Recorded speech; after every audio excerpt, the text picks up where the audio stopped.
I remember the moment the news reached Churchill on December 7, 1941, while he worked in his study at Chequers. The message was brief but world-shifting. The Japanese had attacked Pearl Harbor. That night, he finally slept with the peace of someone who felt rescued after years of strain. For so long, he had carried the weight of standing almost alone against Nazi Germany, watching British cities burn, urging and persuading America to join the fight. Now the turning point had arrived. The United States would enter the war. Even so, Churchill understood something few around him grasped that night. Knowing America intended to fight was different from seeing American soldiers marching through British streets, present and ready to stand beside a weary nation. Churchill had pushed for American involvement long before the war erupted. As First Lord of the Admiralty in 1939, and later as Prime Minister from May 1940 onward, he had written endlessly to President Franklin Roosevelt. Their wartime correspondence would total more than 1,700 messages. Filled with strategic urgency but also with a personal tone, Churchill said early when he signed his letters as former naval person. His connection to America went beyond politics. His mother had been born in Brooklyn, and he had often visited the United States. Yet more than sentiment drove him. After France fell in June 1940, Britain faced Hitler alone in Western Europe, while the Soviet Union remained bound to Germany by a non-aggression pact. Churchill needed the United States not only for supplies but for fighting power. Lend-Lease in March 1941 had kept Britain alive with food, weapons and ammunition, but crates and cargo were not soldiers who could seize positions or storm enemy defenses. All through 1941, as the German advance carved deep into Soviet territory, he waited for something that would finally force America into the war. Pearl Harbor accomplished what all his words could not. America declared war on Japan the next day, and Germany and Italy followed by declaring war on America 3 days later. Churchill immediately prepared to travel to Washington to meet Roosevelt. He reached the United States on December 22 and stayed into the new year, building strategy and shaping an alliance both leaders knew would determine the war's outcome. But planning across polished conference tables felt distant compared to the reality Churchill awaited. The arrival of American soldiers on British soil. That moment came first in Northern Ireland on January 26, 1942. When small advance units stepped onto land far from home. Through the spring and summer their numbers rose steadily. By year's end, more than 100,000 American servicemen were spread across Britain, and by D-Day in June 1944, they would number over 1.5 million. They crossed the Atlantic in convoys, scanning the sea for U-boats, docking in Liverpool, Belfast and other British ports. Most were young and experiencing a foreign country for the first time, one worn down by years of war, rationing, bomb damage, and fatigue. The British response to their arrival was a mix of gratitude and irritation. People knew these men had come to fight the same enemy and that, without their help, Britain's burden might crush it entirely. Yet friction was unavoidable. The Americans looked almost unimaginably prosperous. Their pay dwarfed that of British soldiers. They ate well, dressed in uniforms of better fabric, and carried rations that seemed extravagant to a population scrimping through ever-shrinking food allowances. The saying began circulating: overpaid, oversexed, and over here usually spoken with a laugh, though a sharp one. British troops earning far less watched American Gs escort British girls to dances. Families living on strict rations, with only 4 ounces of bacon allowed per person per week, stared at the contrast between their own hardships and the abundance the newcomers brought with them. People across Britain kept hearing stories about American mess halls serving food that seemed unimaginable during wartime: steak, ice cream portions that felt luxurious compared to strict British rations. Friction existed, yes, but beneath it ran something far more powerful: relief, hope, a sense that the balance of the war might finally shift. Churchill felt this more intensely than anyone. He understood the brutal arithmetic of global conflict. Germany controlled most of Europe, commanded huge armies, and operated industries producing weapons at a relentless pace. Britain had managed to endure, but endurance alone wasn't the same as defeating Hitler. The Soviet Union was absorbing the largest blows from German forces, but its fate was still unclear, and the Eastern Front felt distant. Churchill knew America's industrial strength, its vast resources, and its fresh troops were essential. He had studied the shipping logs, watched American supplies arrive, approved preparations for their bases and training centers. Yet none of that compared to the moment he could witness those soldiers with his own eyes. That moment came on a grey day in London. The specific date mattered less than what it symbolized. A large group of American troops was moving through the city in formation, transferring between stations. Americans in Britain were no longer unusual by that time in 1942, but this was something new: a march through London's centre. Past buildings battered by the Blitz, along streets marked by war. Churchill made certain he would be there. His staff knew not to obstruct him when he insisted on seeing an event firsthand. They placed him where he could watch without drawing too much attention. The Americans advanced in organized columns, boots striking pavement, uniforms neat, helmets and rifles in place. They were almost all young, barely older than boys, teenagers and men in their early 20s from farms, factories and city offices across the United States. They had trained in American camps, endured the long ocean crossing, and arrived in a nation worn down by years of war. Their marching style had the distinct American mixture of discipline and ease, less rigid than British formations, yet full of confidence. They understood they were part of a monumental endeavor, raised on stories of the Great War. They knew they were repeating history, crossing the Atlantic as their fathers had, preparing once again to confront Germany. Londoners filled the sidewalks to watch them go by. Workers stepped out of offices. Shopkeepers leaned in their doorways. Some clapped, others waved. Children called out cheerfully. The Americans smiled back without breaking formation. Churchill stood watching quietly at first. His gaze moved steadily along the columns. Those near him later noted the glint in his eyes. For 2 years he had carried the responsibility of Britain's survival, delivering speeches that held up national morale, making agonizing decisions about scarce resources, sending young British men into battles across North Africa, the Mediterranean, and the skies over Europe. He had read endless casualty lists, toured shattered cities, and lived with the knowledge that Britain was stretched to its breaking point. And now thousands of American troops stood on British soil, with countless more on the way. A whole nation's military power was arriving to join the fight. When someone beside him asked what he thought, Churchill didn't answer immediately. He kept watching the men pass before he finally spoke, his tone thick with the emotion of 2 years' struggle. "When I see these young men, I know we are going to win this war."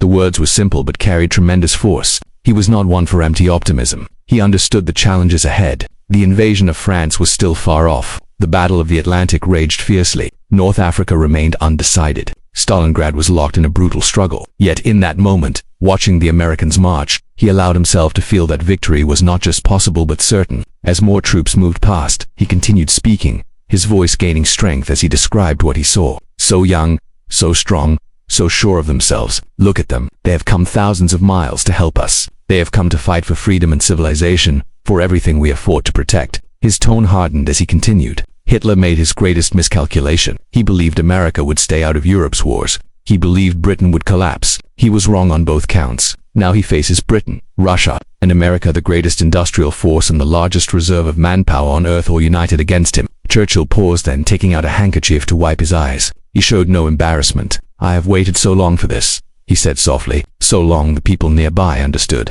They had lived through the same year's 1940s fear of invasion, the nights when London burned, the losses at sea from relentless U-boat attacks, the disasters in France, Greece, and Crete, the exhausting fight in North Africa. They had all wondered how long Britain could endure. The Americans seemed like the answer to that question. They represented more than reinforcements. They stood as proof that Churchill's persistence had been justified, his appeals to Roosevelt, his belief in Anglo-American partnership, his certainty that the English-speaking nations would unite. As the march continued, Churchill's feelings shifted from emotion back to calculation. Churchill began explaining his observations to those around him. "Look at their equipment," he said. "Everything is modern and solidly built. Their factories can supply millions of men like this, millions." He studied their expressions as they marched. "They're eager. They want to fight. That eagerness will cost lives," he admitted, "but it will also give them strength to push through trials exhausted soldiers could not endure." His mind moved quickly toward the practical future, already mapping how British experience and American energy might be combined. "We must train them well," he said. "They are courageous but new to this. We've been at war 2 years.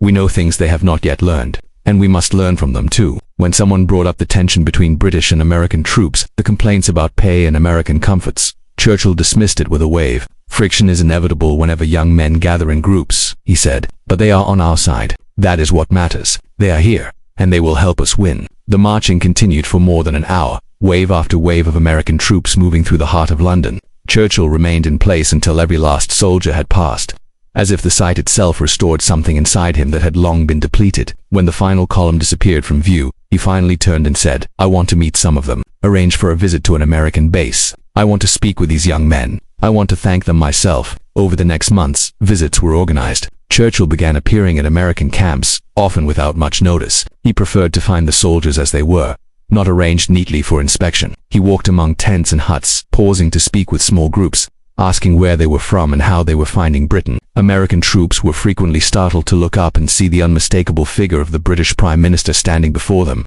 round and determined, cigar in hand. He joked, asked questions, shook hands. He wanted them to feel welcome, to know that their presence meant more than they could imagine. At one base he encountered a group from Texas. "Texas," he said with enthusiasm. "I've been there. A grand state, wide and full of spirit. Texans are famous for their fighting spirit, and we shall need that spirit soon." The men grinned, proud that he knew something of their homeland. At another station he met soldiers who had only recently arrived. They were still adjusting to the weight of being so far from home. "You have traveled a long way," Churchill told them. "You have left behind everything familiar. You have come to a country worn by war, a country tired after more than 2 years of struggle. But your arrival has lifted us more than you can imagine. When we see you, we see hope. We see strength. We see victory." He spoke sincerely. Churchill had always understood the importance of morale, but this was beyond symbolism. These were divisions that could fight, squadrons that could launch raids, ships that could guard convoys. Their presence changed the entire map of possibility. With American involvement, new operations became realistic.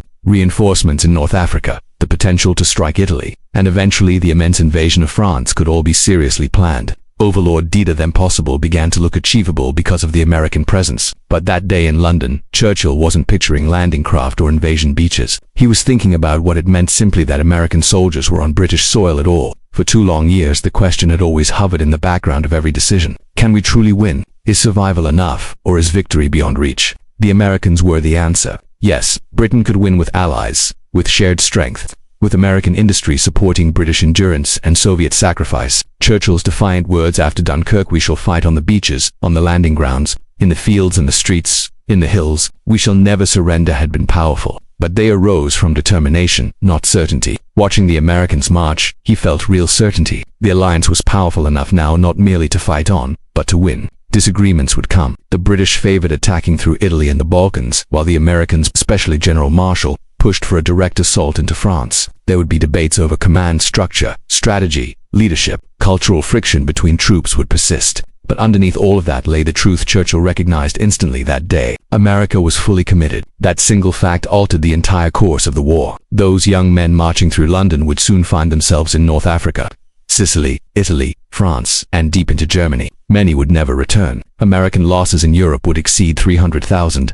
With more than 100,000 dead. They would fight at Omaha Beach, in the Ardennes, in the Herden Forest, at the Rhine, and with their allies British, Canadian, French, Polish, Soviet, they would defeat Nazi Germany. The war would drag on for 3 more brutal years. But once America had committed its full strength, the final outcome became inevitable. Churchill sensed this immediately. The emotion in his eyes that day came not only from pride, but from deep relief. Relief that Britain would not have to carry the fight alone. Relief that victory was no longer a desperate hope but a realistic goal. In the years after the war, Churchill would often return to the theme of the Anglo-American bond. He wrote of the special relationship, of its importance in the post-war world. Some of this was strategic necessity, but much of it was genuine sentiment, forged during those years when American support kept Britain alive. The march through London was not the first time Churchill had seen American soldiers in Britain, nor the last, but it represented a turning point, a moment when the alliance became real in the eyes of the public, when American involvement took on a human form instead of existing only on paper. For 2 years, Churchill had sustained Britain through sheer force of will. He had spoken words that gave courage, made decisions that kept the fight going, and worked tirelessly to form the coalition that would bring victory. But will alone cannot win a war. Armies win wars, soldiers win wars. And now those soldiers had arrived. Watching them march, Churchill allowed himself to believe fully, for the first time since becoming Prime Minister, that Britain would not simply endure, but triumph. "When I see these young men," he had said, "I know we are going to win this war." It was not bravado. It was not performance. It was the recognition of a leader who had carried the fate of his country for 2 years and who, in that moment, finally felt the burden lift as he watched American ranks go by. The war would continue to exact its toll, with hardship and sacrifice on every front. But the essential balance had shifted. Germany now faced not only Britain's determination but America's vast strength, and that, Churchill knew as he watched those young soldiers move through London, would make all the difference.